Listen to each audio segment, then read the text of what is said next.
Deux disciples, après avoir entendu l'étonnante nouvelle de la résurrection du Seigneur, allaient à un village nommé Emmaüs. Et en chemin, ils s'entretenaient de ce qui s'était passé à Jérusalem. Comme ils parlaient du Seigneur, Jésus s'approcha, fit route avec eux. Mais ils ne purent le reconnaître.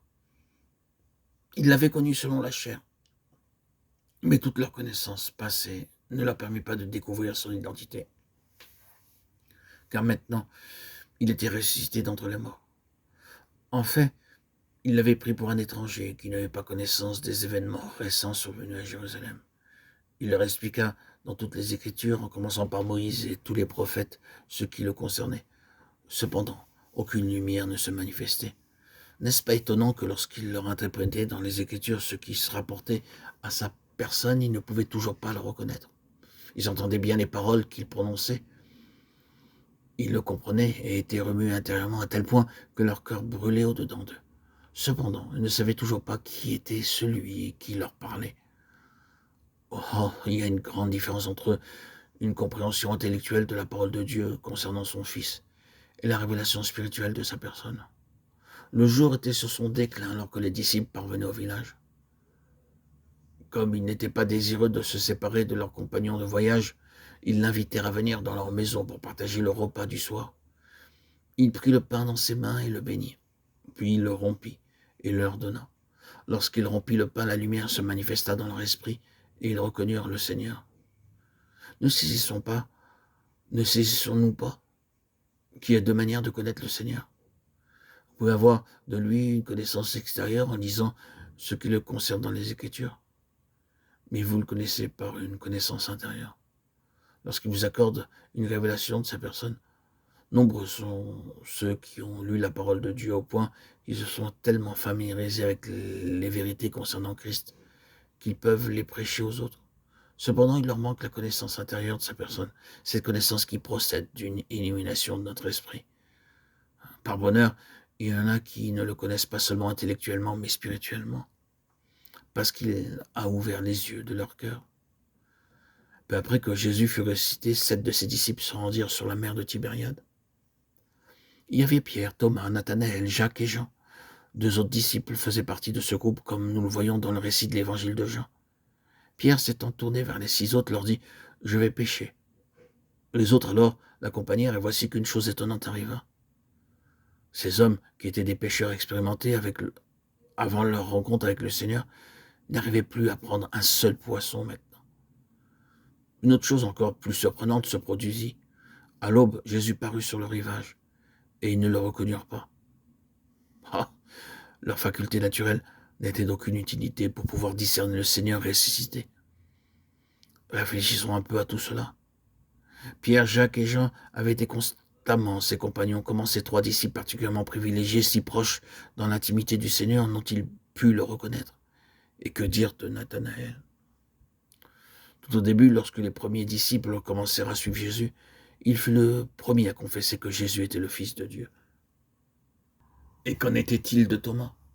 Comme il doutait de la réalité de la résurrection de Christ, lorsque les autres disciples l'ont proclamé, le Seigneur dissipa ses doutes, l'invitant à toucher la blessure à son côté.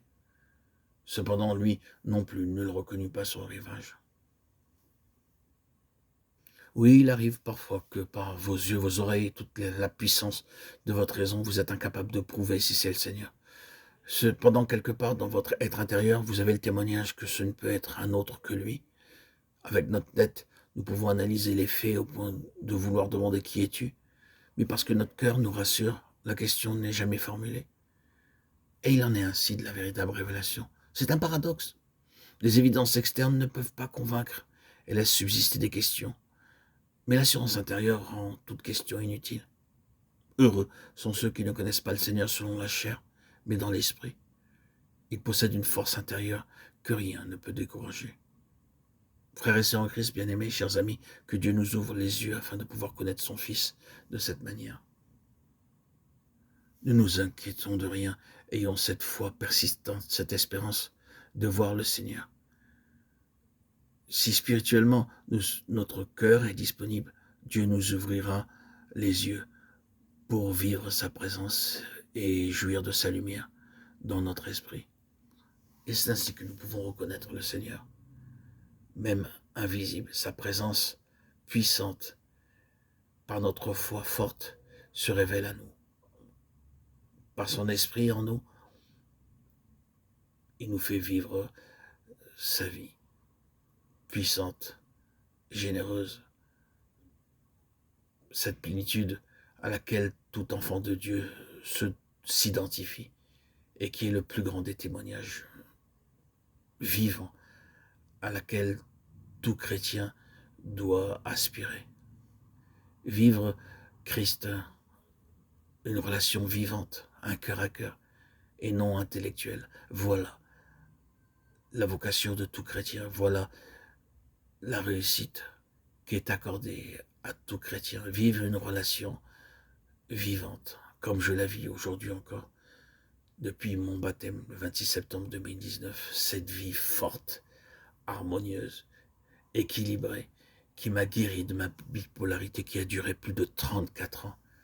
Cette vie puissante, cette vie invisible en moi, qui m'a révélé Dieu, qui m'a révélé ce qu'est être en pleine santé, équilibré, joyeux, dans un dynamisme que je ne connaissais pas. 34 ans sous terre, dans l'ombre la plus totale, sans voir la lumière de cette vie vivante, ce soleil vivant de justice, sans aucune ombre, révélé à mes yeux, de manière invisible mais si puissante que sa présence peut m'être révélée aujourd'hui, même par mes yeux qui ne sont pas spirituels. Je crois à cela. Dieu peut se révéler à la chair la plus mortelle si la foi et la puissance de Dieu est là. Notre identité en Christ peut nous faire des miracles.